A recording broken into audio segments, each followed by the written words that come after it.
En 1969, vous pouviez acheter un lion chez Harrods.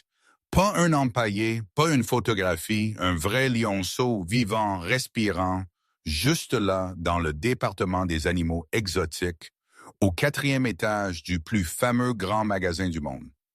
Deux jeunes hommes d'Australie virent ce lionceau. Ils n'avaient pas d'argent.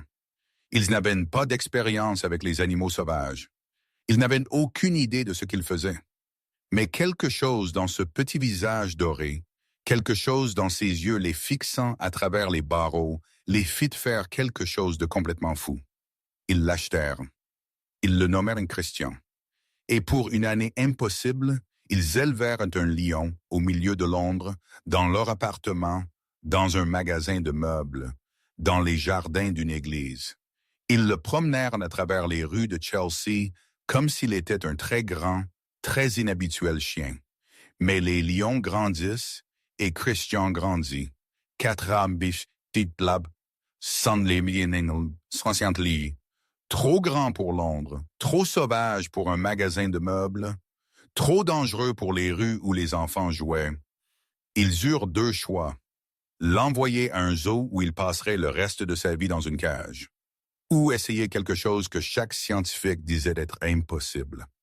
L'envoyer en Afrique, à un endroit qu'il n'avait jamais vu, à une nature sauvage que sa famille n'avait pas connue depuis 5 générations.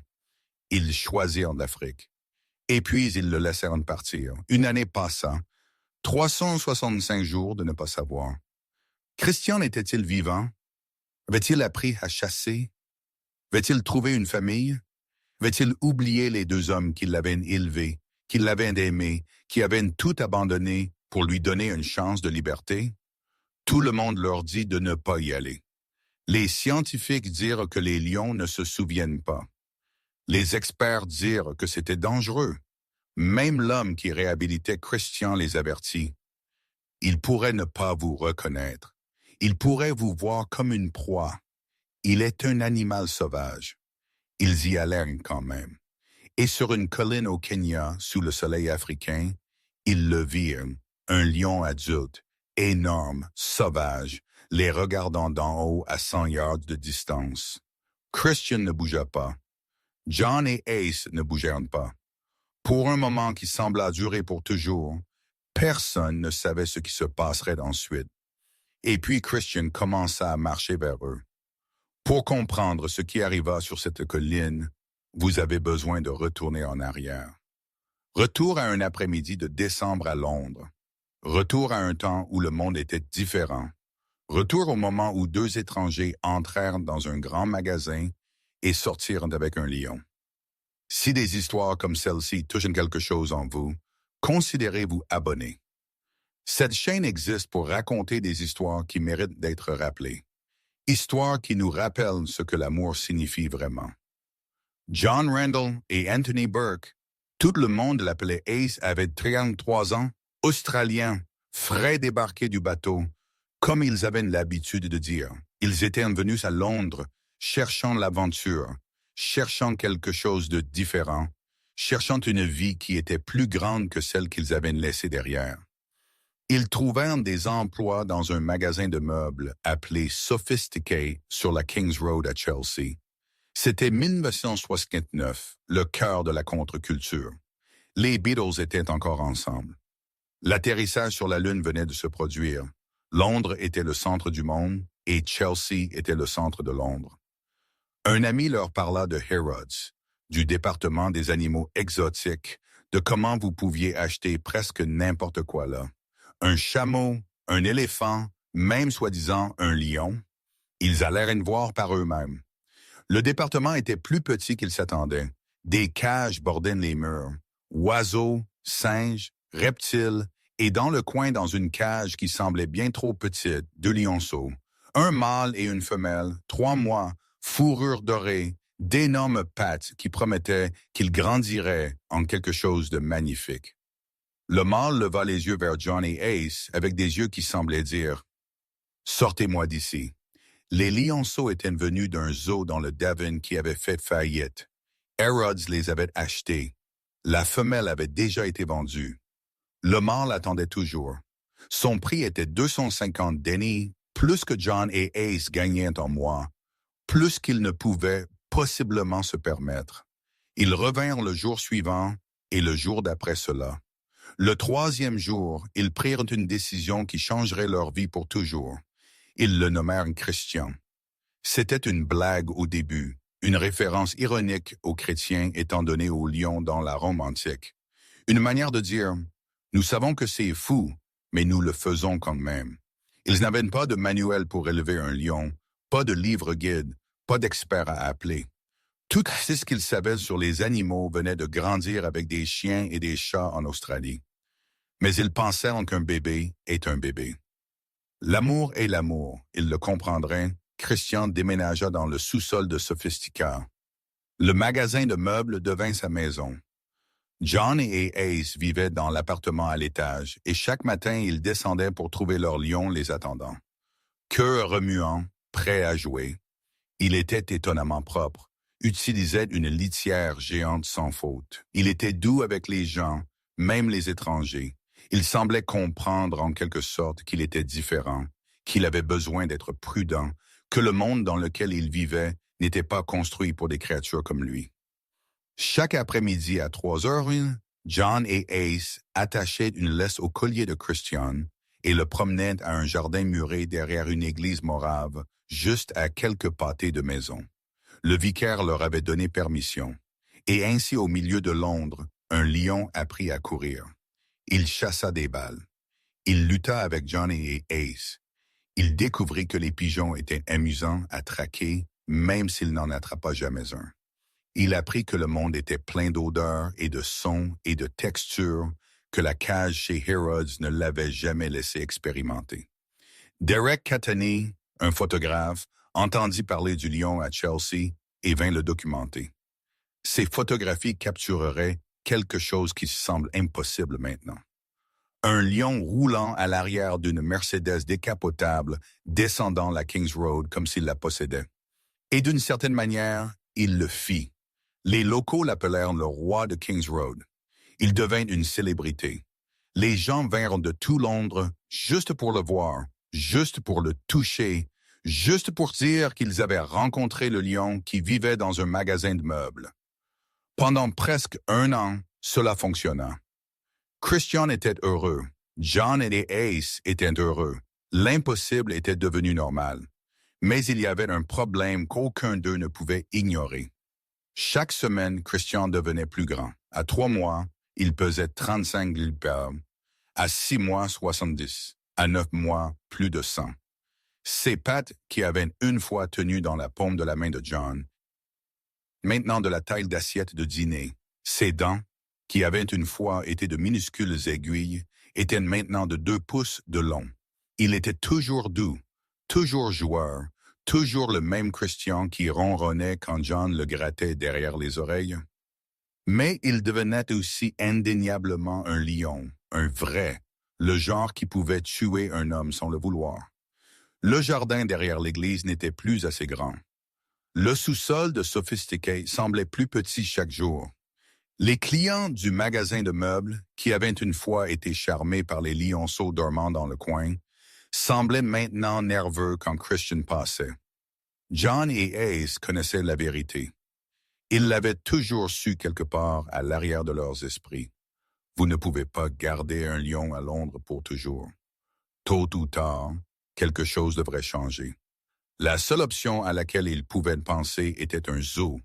Il y en avait de bons, se dira-t-il, des endroits où Christian serait en sécurité, où il serait nourri et soigné et protégé des dangers de la nature sauvage.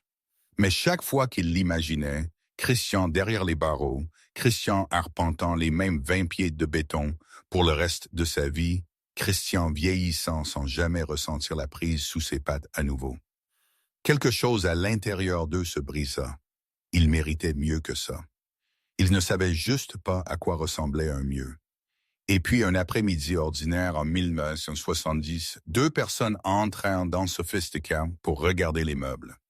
Leurs noms étaient Bill Travers et Virginia McKenna. John ne les reconnut pas au début. Ils étaient juste des clients parcourant les tables et chaises en pendentique. Mais quand ils virent Christian, ils s'arrêtèrent. Et quand ils commencèrent à parler, John réalisa qui ils étaient. 4 ans plus tôt, Bill et Virginia avaient joué dans un film appelé Born Free. Il raconta la vraie histoire de George et Adamson et Joy Adamson, un couple britannique vivant au Kenya qui avait orphelinisé une lionne orpheline nommée Elsa et l'avait ensuite relâchée dans la nature sauvage. Le film avait tout changé. Il avait fait que le monde tombait amoureux des lions. Il avait lancé le mouvement de conservation moderne. Et il avait fait de Bill et Virginia des croyants, pas juste des acteurs jouant un rôle, mais des défenseurs de quelque chose de plus grand. Quand ils virent Christian dans ce magasin de meubles, saine, aimé, mais clairement dépassant son monde, ils virent en quelque chose d'autre. Une seconde chance.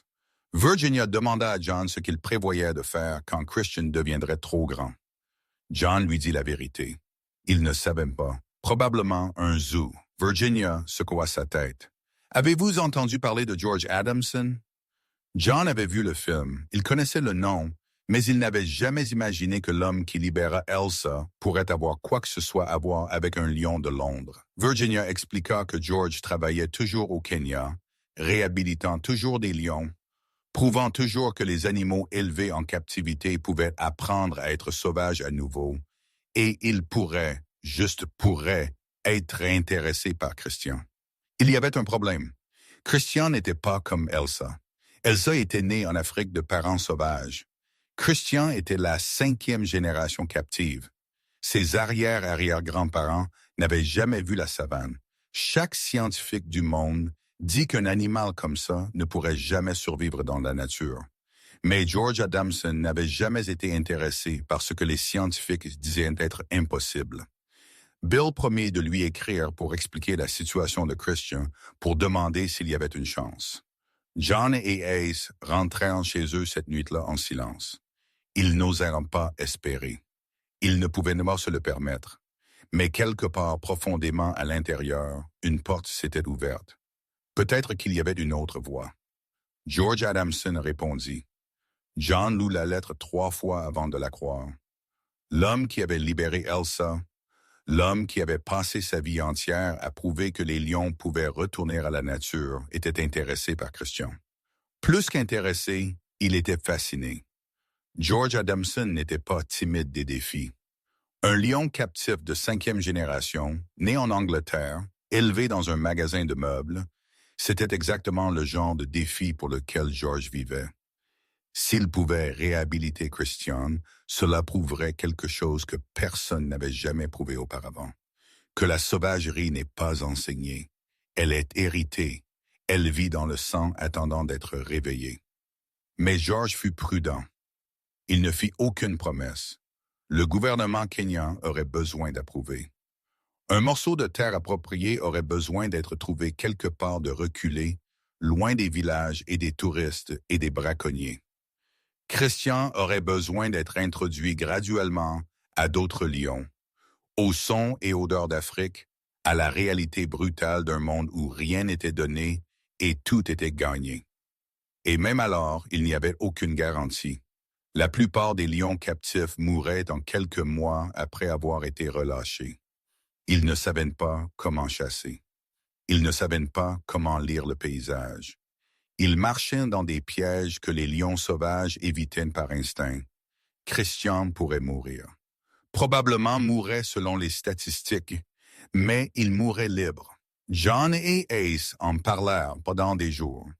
Ils marchèrent à travers Chelsea la nuit, Christian trottinant à côté d'eux en laisse, et ils se posèrent la question que chaque parent doit finalement poser. Qu'est-ce qui est mieux, sécurité sans liberté ou liberté sans sécurité? Ils choisirent la liberté. Les quelques mois suivants furent un flou de préparation. Christian ne pouvait pas voler directement au Kenya.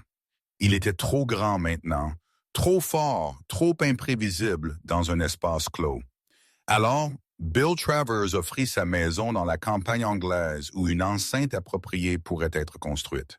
Christian passerait ses dernières semaines en Angleterre là, s'habituant à être dehors, se préparant pour un monde sans mur. John et Ace visitaient chaque jour. Ils regardaient en Christian découvrir l'herbe pour la première fois. Vraie herbe, pas la pelouse soigneusement tondue d'un jardin de Londres. Ils le regardèrent traquer des lapins à travers les haies.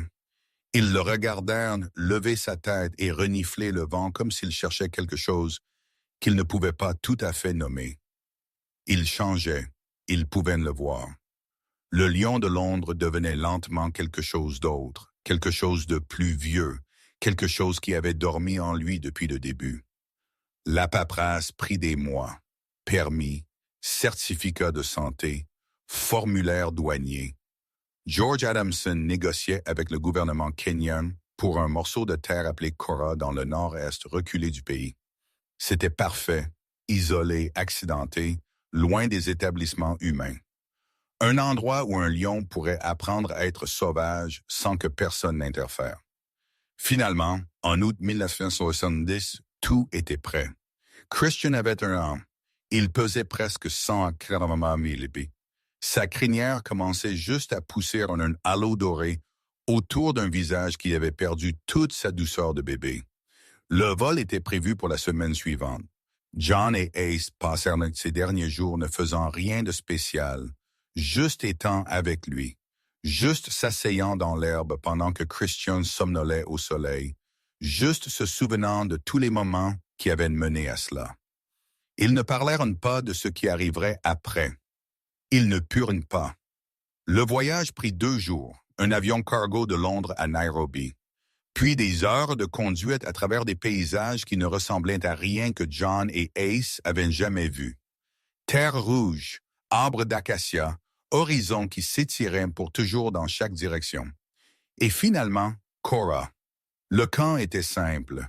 Quelques huttes de boue avec des toits de chaume, des clôtures en fil de fer pour garder les lions dehors la nuit, la rivière Tana serpentant à travers la vallée en dessous, et partout le son de l'Afrique, des oiseaux appelant, des insectes bourdonnants, et quelque part au loin, le grondement bas de quelque chose qui aurait pu être du tonnerre ou aurait pu être un lion. George Adamson les attendait. Il avait 64 ans, mince, hâlé par le soleil, avec une barbe blanche et des yeux qui semblaient tout voir. Il portait seulement des shorts et des sandales même dans la chaleur du jour. Il avait passé 40 ans dans la brousse africaine, et cela se voyait dans chaque ligne de son visage. À côté de lui se tenaient 2 lions, Boy, un mâle qui avait été utilisé dans le tournage de Born Free, et une jeune lionne dont John ne capta pas le nom. Ceux-ci seraient de la nouvelle famille de Christian, ses guides vers un monde qu'ils n'avaient jamais connu. Ils ouvrirent la caisse de transport de Christian. Pendant un long moment, il ne bougea pas, juste se tint au seuil, regardant la savane. Puis il s'avança. Ses pattes touchèrent le sol africain pour la première fois. John regarda Christian lever sa tête, le regarda inspirer, regarda quelque chose changer dans ses yeux, une reconnaissance, peut-être un éveil. George Adamson sourit. « Il est chez lui », dit-il. « Il ne le sait juste pas encore. » Les premières semaines furent dures. Christian ne savait pas comment chasser, ne savait pas quels sons signifiaient danger et lesquels signifiaient nourriture, ne comprenait pas la hiérarchie de la brousse, les règles tacites que les lions sauvages apprenaient de naissance. George fut patient. Il introduisit Christian à Boy lentement, les laissant établir leur relation par l'odeur et le son avant qu'ils ne se touchent jamais. Il fit venir une jeune lionne nommée Katana, espérant qu'elle deviendrait la compagne de Christian. Il laissa Christian explorer le camp, la berge, les acres sans fin de nature sauvage qui s'étiraient dans toutes les directions. John et Ace restèrent pendant plusieurs semaines. Ils ne purent supporter de partir immédiatement. Ils regardèrent Christian découvrir ses instincts, l'accroupissement avant d'une chasse, la patience d'un prédateur attendant le bon moment. Ils le regardèrent échouer encore, et puis lentement commencer à réussir. Mais ils le regardèrent aussi lutter. La nuit, quand les lions sauvages rugissaient au loin, Christian arpentait nerveusement, incertain de ce que les sons signifiaient. Quand Boy le défiait, il reculait, pas encore assez confiant pour tenir sa position. Il apprenait, mais il n'y était pas encore. Et puis le jour vint où John et Ace durent partir. Ils avaient des emplois à Londres, des vies à retourner à. Ils ne purent rester dans la brousse africaine pour toujours, peu importe combien ils le voulaient. Leur revoir fut silencieux. Christian marcha avec eux jusqu'au bord du camp, se tint regardant alors qu'ils montaient dans le Land Rover. John regarda en arrière. Christian était toujours là, silhouetté contre le ciel africain, les regardant partir en voiture. John ne pleura pas. Pas alors. Il se dit que ce n'était pas un au revoir. Il se dit qu'il reviendrait. Il se dit que Christian irait bien, que George prendrait soin de lui, que tout s'arrangerait. Mais alors que le camp disparaissait derrière eux, alors que la poussière montait et que la distance grandissait, il sentit quelque chose se déchirer à l'intérieur de sa poitrine. Il venait de laisser son fils dans une terre étrangère, et il n'avait aucune idée s'il le reverrait un jour. Les lettres vinrent toutes les quelques semaines. George Adamson était un fidèle correspondant. Il écrivit sur les progrès de Christian, ses revers, ses petites victoires. Il écrivit sur la fierté qu'il essayait de construire, les défis qu'ils affrontaient, l'espoir qui le faisait avancer. Les premières lettres furent encourageantes. Christian s'adaptait. Il avait accepté Bois comme son supérieur, apprenant du lion plus âgé comment naviguer dans ce nouveau monde. Il chassait du petit gibier maintenant, des phacochères, de petites antilopes. Il devenait plus fort. Mais alors les nouvelles devinrent sombres. Katana, la jeune lionne qui était censée être la compagne de Christian, disparut. George suspecta des crocodiles. La rivière Tana en était pleine, et Katana avait bu au bord de l'eau quand elle disparut. Ils ne trouvèrent rien. Pas un corps, pas une trace. Elle était simplement partie.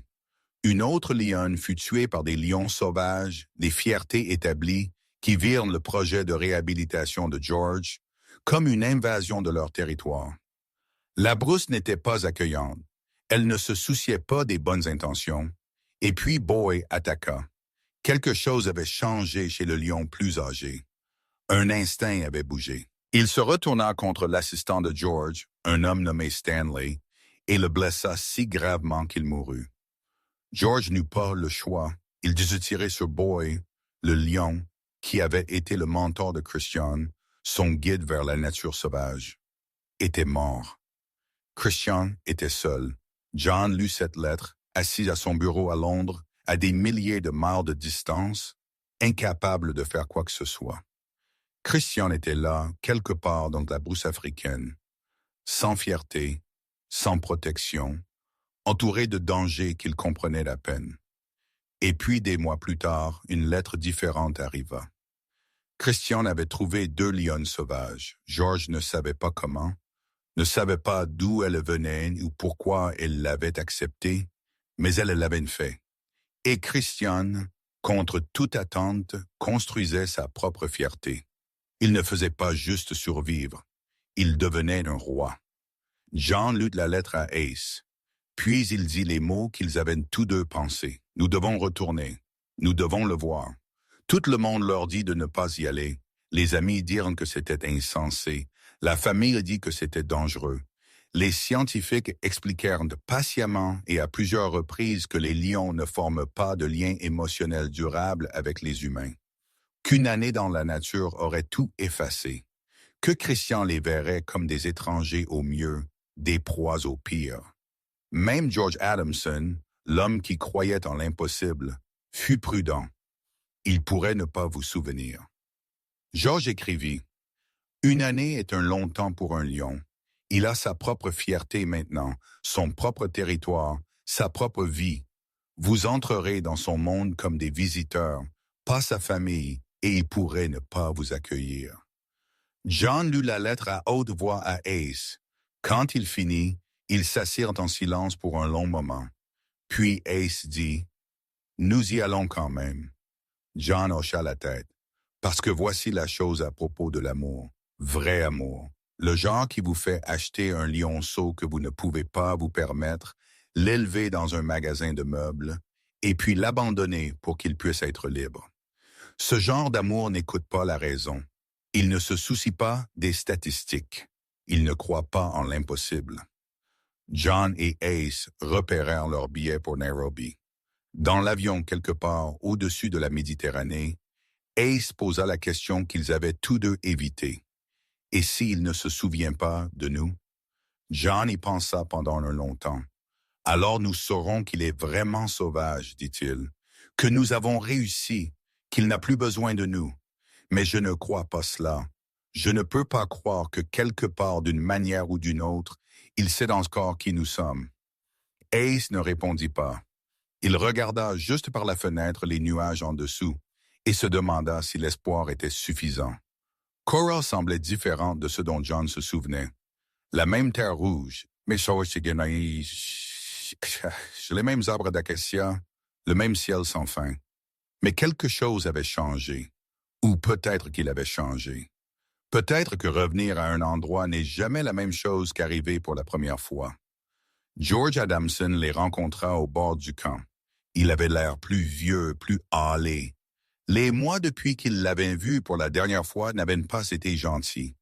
La mort des boys hantait toujours ses yeux.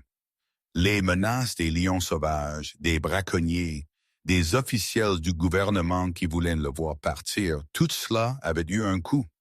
Mais quand il vit John et Ace, il sourit. « Vous êtes revenus, dit-il. Je n'étais pas sûr que vous le feriez. »« Nous devions, dit John. Nous devions savoir. » George hocha lentement la tête. Il comprit. Il avait passé sa vie entière à poser la même question. Est-ce que quelque chose qui a été perdu peut être retrouvé? Est-ce que quelque chose qui a été cassé peut être guéri? Il les mena dans le camp, leur montra où ils dormiraient, expliqua la situation. Christian n'avait pas été vu depuis 3 jours. Sa fierté, Mona, Lisa et possiblement des lionceaux s'étaient déplacés vers une partie différente du territoire. George avait envoyé des pisteurs pour les trouver. Mais dans un paysage si vaste, 3 jours sans contact n'étaient pas inhabituels. Il pourrait être n'importe où, dit George. Il pourrait être à des miles, où il pourrait nous regarder en ce moment depuis ces rochers. John regarda la crête au-dessus du camp. Ne vit rien d'autre que pierre et ombre.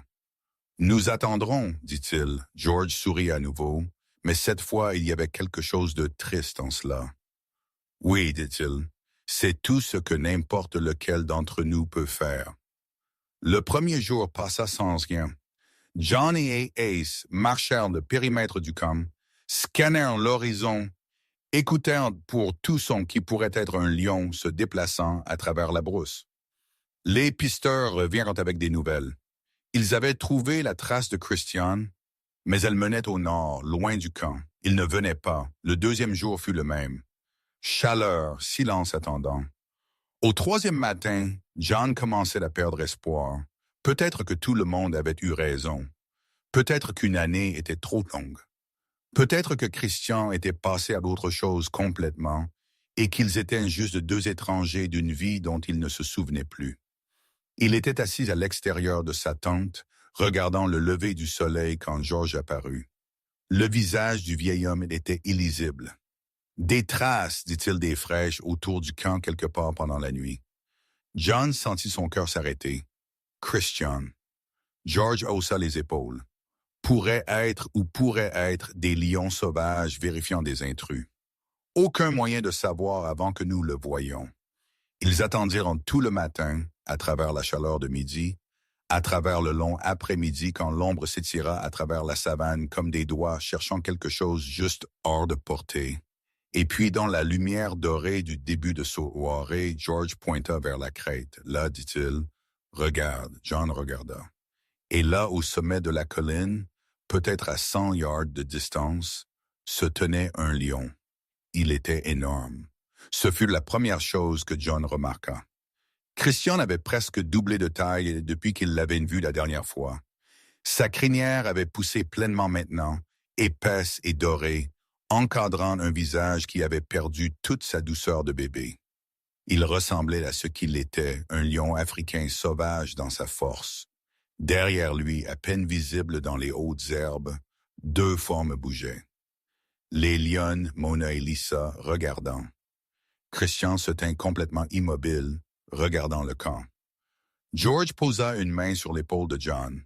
« Ne bougez pas, dit-il doucement. Ne courez pas vers lui.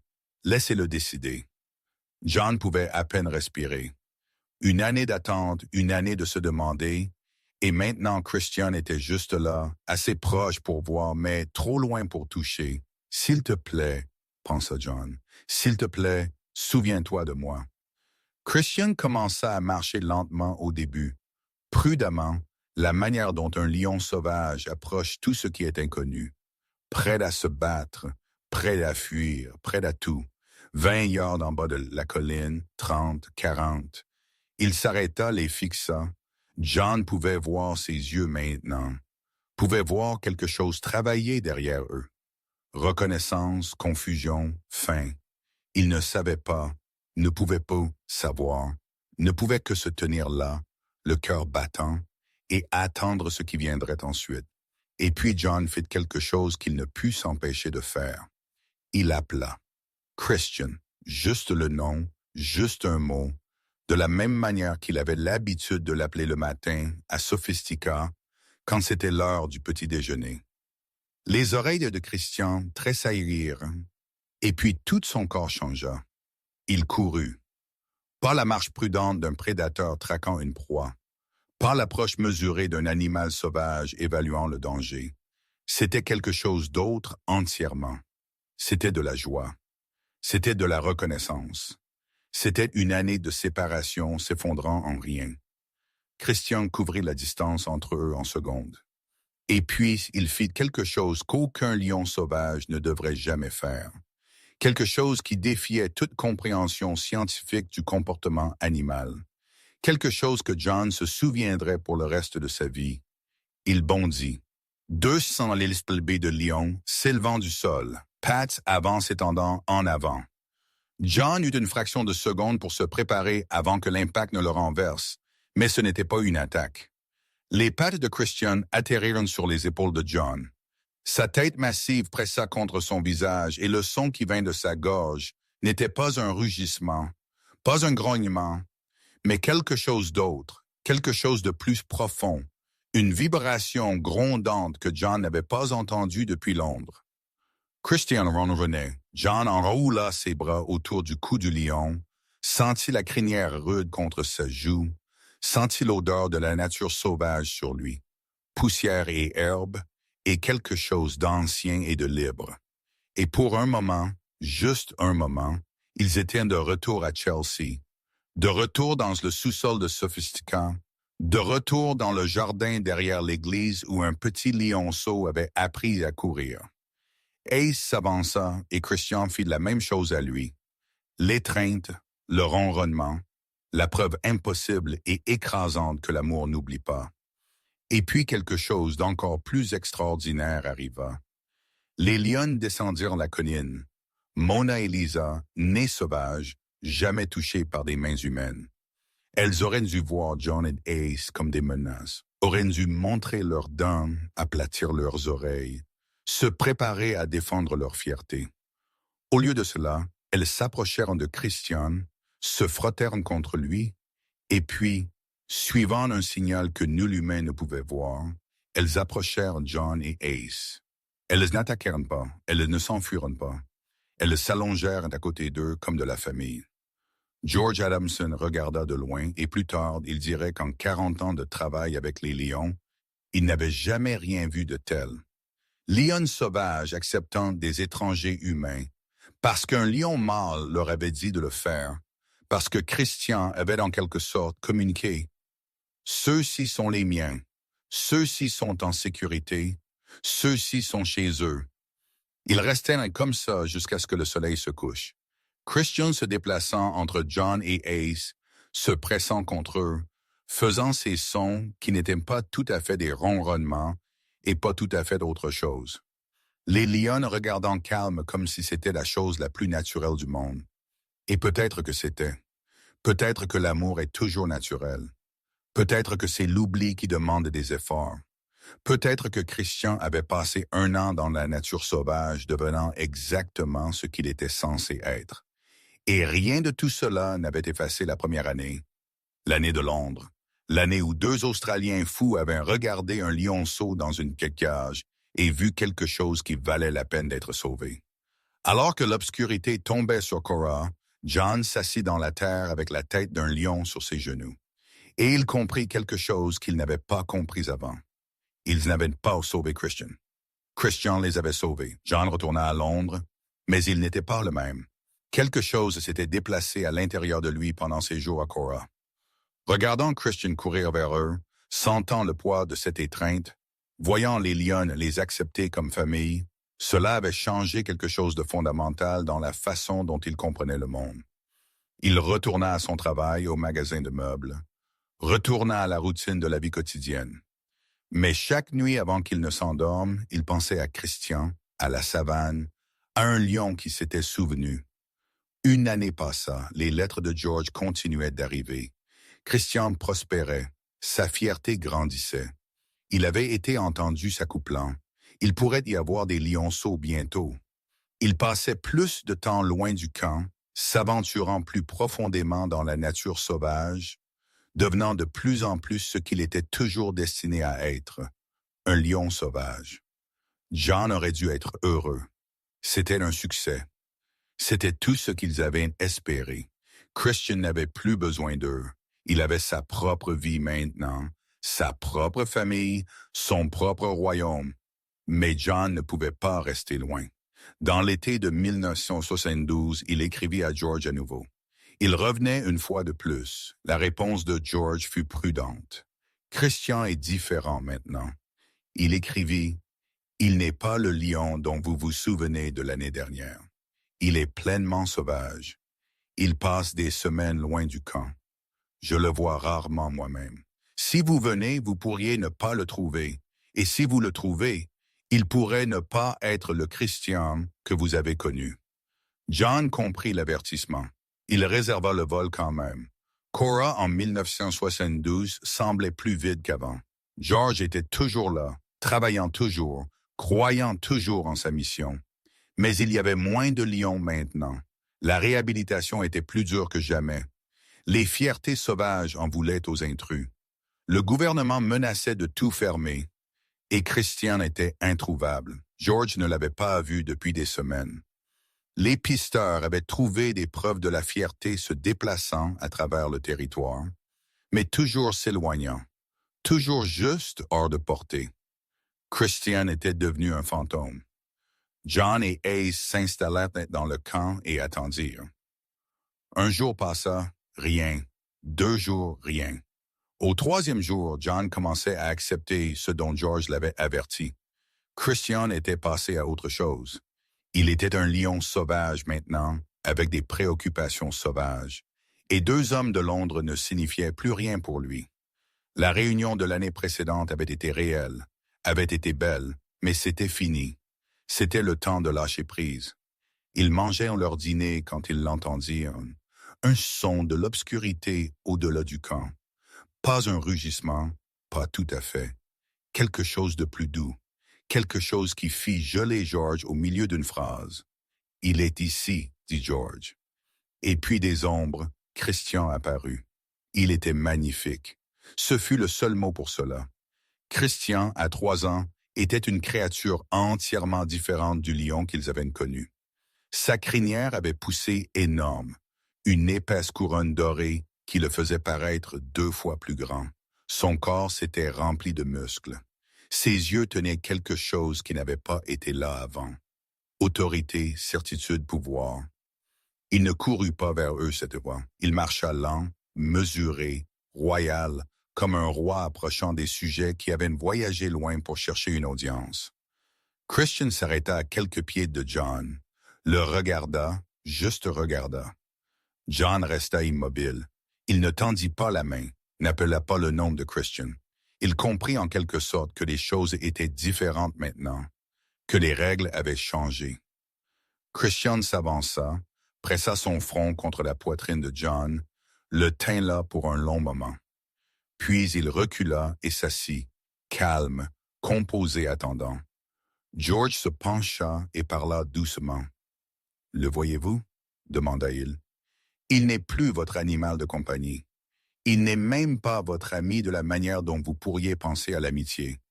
Il est un lion, un vrai, et vous êtes des invités dans son territoire. » John hocha la tête. Il le vit. Mais il vit aussi quelque chose d'autre. Quelque chose dans la manière dont Christian continuait de le regarder du coin de l'œil. Quelque chose dans la manière dont il choisit de s'asseoir près d'eux au lieu de partir. Christian se souvenait qu'il était juste un genre différent de Christian maintenant, et l'amour qu'il avait pour eux était un genre différent d'amour. Ils passèrent 3 jours avec Christian, mais ce n'était pas comme avant. La jouissance était partie, l'exubérance. Christian venait au camp, passait 1 heure ou 2 assis près d'eux, et puis partait pour être avec ses lionnes. Il revenait quand il voulait, partait quand il voulait. Il était en contrôle. John et Ace acceptèrent cela. C'était comme ça que ça devrait être. C'était ce qu'ils avaient voulu depuis le début. Pas un lion qui avait besoin d'eux, mais un lion qui choisissait d'être avec eux quand il le pouvait. La dernière nuit, ils s'assirent à l'extérieur de leur tente alors que le soleil se couchait. Demain, ils partiraient. Demain, ils retourneraient à Londres, à leur vie, à un monde qui n'avait pas Christian en lui. John sentit le poids de cela, la finalité. Et puis, alors que l'obscurité tombait, Christian revint. Mais cette fois, quelque chose était différent. Il n'était pas le roi royal qui les avait visités les 3 derniers jours. Il était quelque chose d'autre, quelque chose que John n'avait pas vu depuis le sous-sol de Sophisticat. Christian était joueur. Il bondit dans le camp comme un lionceau. Pas George sursauta sur la table où ils avaient mangé. Fit des sons que John n'avait pas entendus depuis des années. Les bruits de soufflement, de grognement d'un lion qui était heureux, vraiment heureux. Il vint à John et essaya de s'asseoir sur ses genoux. 230 lb de lion, essayant de se blottir comme un chat de maison. John rit, vraiment rit pour la première fois en jour. Ace les rejoignit, et pendant des heures, alors que les étoiles tournaient au-dessus et que la nuit africaine les enveloppait, les 3 d'entre eux jouèrent, luttèrent, se souvinrent. C'était comme si Christian savait comme s'il comprenait que c'était un au revoir, que demain John et Ace partiraient et pourraient ne jamais revenir. Et ainsi il leur donna un dernier cadeau. Une nuit d'être le Christian qu'ils avaient élevé, le Christian de Londres. Le lionceau qui ne savait pas qu'il était censé être sauvage. Ils restèrent éveillés jusqu'à l'aube. Aucun d'eux ne voulait que ça se termine. Quand la première lumière toucha l'horizon, Christian changea à nouveau. La jouissance s'estompa. La dignité revint. Il se leva, s'étira et regarda John et Ace avec des yeux qui tenaient quelque chose d'illisible. Puis il s'éloigna. Pas vite, pas lentement, juste marcha vers la crête où ses lionnes attendaient, vers la vie qu'il avait construite sans eux. John voulut appeler, voulut courir après lui, voulut s'accrocher à ce moment juste un petit peu plus longtemps, mais il ne le fit pas. Certains au revoir n'ont pas besoin de mots. Certains adieux sont mieux prononcés en silence. Christian atteignit le sommet de la crête, s'arrêta, se retourna pour regarder en arrière. Pendant un long moment, ils se tinrent là, le lion sur la colline, les hommes dans la vallée, 2 mondes qui s'étaient touchés brièvement, impossiblement. Et puis Christian disparut dans les hautes herbes. John regarda jusqu'à ce qu'il n'y ait plus rien à voir, jusqu'à ce que la savane ait avalé le lion complètement, jusqu'à ce qu'il soit seul avec le lever du soleil et le poids de tout ce qui s'était passé. George vint à côté de lui. « Il a passé sa dernière nuit avec vous, » dit George doucement. « Comprenez-vous ce que cela signifie? De tous les endroits où il aurait pu être, toutes les choses qu'il aurait pu faire, il a choisi d'être ici avec vous. » John hocha la tête. Il comprit. C'était un au revoir, le plus beau au revoir qu'il ait jamais reçu. Il ne savait juste pas, se tenant là dans la lumière du matin, qu'il verrait Christian une fois de plus. Une année de plus passa. John essaya de passer à autre chose. essaya d'accepter que le chapitre avec Christian était clos. Il l'avait vu 2 fois maintenant. Une fois comme un lion nouvellement sauvage, une fois comme un roi. Les 2 réunions avaient été plus qu'il n'aurait pu espérer.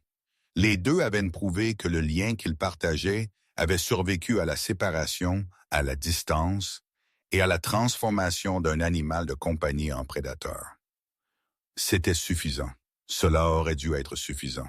Mais les lettres de George continuaient d'arriver. Et en 1973, une lettre changea tout. Je n'ai pas vu Christian depuis 9 mois. George écrivit « Sa fierté s'est déplacée vers le nord vermeux. Les pisteurs ne peuvent pas les trouver. Je ne sais pas s'il est vivant ou mort, mais je pensais que vous devriez savoir. Si vous voulez le voir à nouveau, ceci pourrait être votre dernière chance. Et cela pourrait être aucune chance du tout. » John lut la lettre debout dans sa cuisine à Londres. 9 mois. Christian était parti depuis 9 mois. En termes de lion, c'était une vie. Il pourrait être n'importe où. Il pourrait être mort. Mais quelque chose en John refusa d'accepter cela. Il ne dit à personne qu'il y allait, ne demanda pas de permission, juste acheta un billet et s'envola pour le Kenya. Quand il arriva à Cora, George secoua sa tête. « C'est une perte de temps, » dit le vieil homme. « Il n'est pas ici depuis le printemps. Le territoire est déplacé. D'autres fiertés sont entrées. Christian est parti. » John dit qu'il attendrait quand même. George n'argumenta pas. Il comprit. Et puis la nuit avant que John arrive, quelque chose d'impossible arriva. Après 9 mois d'absence, après avoir disparu si complètement que même George avait abandonné l'espoir, Christian et sa fierté apparurent au bord du camp comme si invoqués par quelque chose que personne ne pouvait expliquer. George dit à John le matin suivant. Sa voix était calme, presque révérencieuse. Il arriva la nuit dernière, première fois en 9 mois, et vous arrivez aujourd'hui. John ne savait pas quoi dire. Coïncidence, instinct, quelque chose de plus profond. Cela n'importa pas. Christian était là. Ils le trouvèrent sur la même crête où la première réunion avait eu lieu 2 ans plus tôt.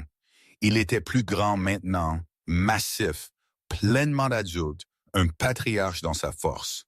Ses lions l'entouraient. Il y avait des lionceaux cette fois. Ces lionceaux, Christian était devenu un père. John approcha lentement. Il était plus âgé maintenant, aussi, plus sage. Il comprit que ce Christian n'était pas le lionceau de Londres, pas l'adolescent de la première réunion, pas même le roi de la seconde. C'était quelque chose d'autre. Un lion qui avait vécu toute sa vie adulte dans la nature. Un lion qui avait survécu et prospéré et construit quelque chose qui lui survivrait. Christian regarda John approcher, et puis il se leva, marcha vers lui, ne courant pas cette fois, ne bondissant pas, juste marchant, lent et certain. Quand il atteignit John, il pressa sa tête contre lui, la tint là, fit un son bas dans sa gorge, pas un ronronnement, pas un grognement, mais quelque chose entre les deux. Reconnaissance. Ils résistèrent comme ça pour un long moment. Puis Christian recula, regarda John une dernière fois et s'éloigna. Retour à ses lions, retour à ses lionceaux, retour à la vie qu'il avait construite. John le regarda partir, et cette fois il savait que c'était un au revoir, le vrai, le final. Il ne vit plus jamais Christian. George Adamson compta les jours après cette dernière réunion. 10 jours sans voir Christian, 20, 50, 97. Après 97 jours, il arrêta de compter. Christian avait disparu dans la nature sauvage africaine. Il fut vu pour la dernière fois se dirigeant vers le nord, traversant la rivière Tana, se déplaçant vers le parc national de Meux.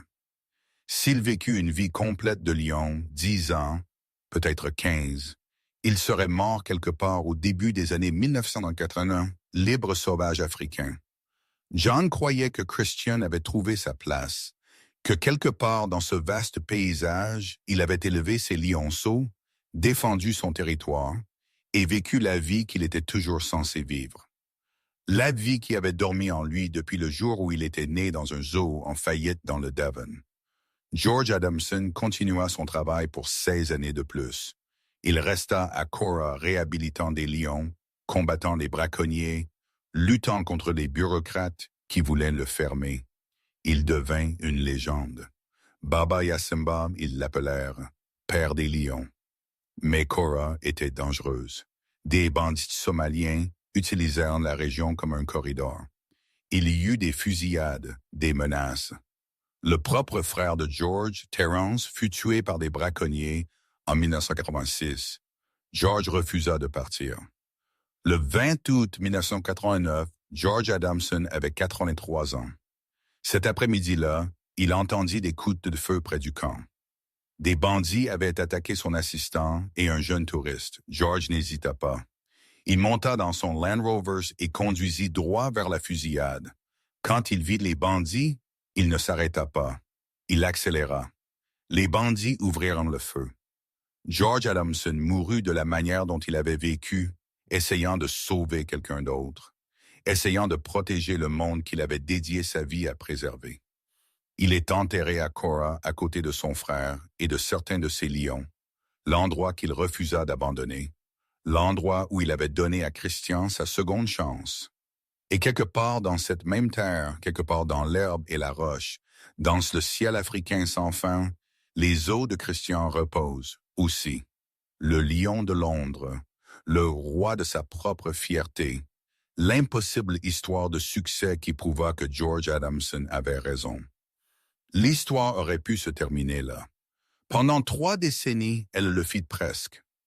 Christian devint une mémoire, une note de bas de page dans l'histoire de la conservation, quelque chose dont John et Ace parlaient lors de dîners, quelque chose que leurs amis croyaient à moitié, quelque chose qui semblait trop beau pour être réel. Et puis l'Internet arriva en 2008. Quelqu'un trouva les images de la première réunion, les édita, ajouta de la musique, les posta en ligne. Ce qui arriva ensuite était au-delà de tout ce que quiconque attendait. Des millions de personnes regardèrent, puis des dizaines de millions. L'histoire de Christian le Lion se répandit à travers le monde de manière qui n'était pas possible quand cela arriva réellement. Les programmes d'information la reprirent. Talk shows, magazines, tout le monde voulait savoir. Est-ce réel? C'était réel, chaque moment de cela. John, dans ses 60 ans, se trouva soudainement célèbre, donnant des interviews, racontant l'histoire qu'il avait portée pendant 40 ans, expliquant à une nouvelle génération ce que cela signifiait d'aimer quelque chose assez pour le laisser partir. Il devint un défenseur de la conservation des lions, mena des safaris au Kenya, visita Cora et Mo, les endroits où Christian avait vécu et disparu. Il passa les dernières décennies de sa vie à honorer la promesse qu'il avait faite à un lionceau dans une cage en 1969. En janvier 2022, John Randall mourut de complications de COVID-19. Il avait 77 ans. Ace est toujours en vie, toujours en Australie, racontant toujours l'histoire. Et quelque part dans une ferme de serveurs ou un lecteur cloud ou la mémoire de quelqu'un qui a regardé à 3 heures du matin, quand il ne pouvait pas dormir, l'image de Christian courant en bas de cette colline perdure. Un lion qui se souvenait d'un amour qui ne s'estompa pas. Voici quelque chose qui me tient éveillé la nuit.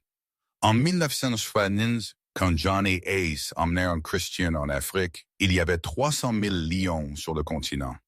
Aujourd'hui, il y en avait moins de 25 000. En 50 ans, nous avons perdu plus de 90% d'entre eux. Les rois de la savane, les créatures qui ont marché sur cette terre pendant des millions d'années disparaissent. Et la plupart des gens ne le savent même pas. L'histoire de Christian n'est pas juste à propos d'un lion. Elle est à propos de ce que nous perdons chaque jour, chaque année, pendant que nous regardons de l'autre côté. Mais elle est aussi à propos de quelque chose d'autre. Elle est à propos d'une question que chaque personne qui regarde cette histoire se pose, qu'ils l'admettent ou non. Si je pars, est-ce que ceux que j'aime se souviendront encore de moi? Nous nous demandons tout cela quand nous déménageons de la maison, quand les relations se terminent, quand le temps et la distance étirent les connexions qui avaient l'habitude de se sentir incassables. Nous nous demandons si nous comptons, si l'amour que nous avons donné durera, si qui nous étions pour quelqu'un survivra à qui nous devenons. Christian répondit à cette question après une année dans la nature, après être devenu un prédateur, un roi, un père, après avoir laissé Londres si loin derrière, que cela aurait aussi bien pu être une autre planète. Il savait encore, il se souvenait encore. Il courut encore en bas de cette colline et bondit dans les bras des hommes qui l'avaient élevé. Comment? Les scientifiques disent que cela n'aurait pas dû arriver, que les voies neurales de la mémoire ne fonctionnent pas de cette manière chez les lions, que l'instinct aurait dû écraser l'émotion, mais il ne le fit pas. Et peut-être que c'est le point. Peut-être que l'amour n'est pas quelque chose qui peut être expliqué par des voies neurales et l'instinct. Peut-être que c'est quelque chose de plus vieux, quelque chose de plus profond, quelque chose qui vit dans un endroit que la science n'a pas encore trouvé. Christian prouva que le lien entre deux âmes, humaines ou animales, peut survivre à tout, distance, temps, la transformation complète de qui nous sommes. Il prouva que lâcher prise ne signifie pas perdre. Il prouva que dire au revoir n'est pas la même chose qu'oublier. Quand vous aimez quelque chose assez pour le libérer, vous ne le perdez pas. Vous devenez partie de cela pour toujours. Christian dit là-bas maintenant. Dans les eaux sous la savane, dans les descendants qui pourraient encore chasser à mieux, dans le vent qui passe sur Cora, où George Adamson vécut et mourut, et dans les cœurs de tous ceux qui ont jamais regardé son histoire et senti quelque chose s'ouvrir à l'intérieur d'eux. Si cette histoire vous a touché, je veux entendre de vous. Dites-moi dans les commentaires. Croyez-vous que les animaux peuvent ressentir l'amour comme nous le faisons? Et si quelqu'un que vous connaissez a besoin d'entendre cette histoire aujourd'hui, partagez-la avec eux. Certaines histoires méritent d'être racontées encore et encore, jusqu'à ce que le monde entier sache que l'amour, le vrai amour, ne se soucie pas de l'espèce ou de la distance ou du tempo. Preston le savait. Et maintenant vous aussi. Chaleur,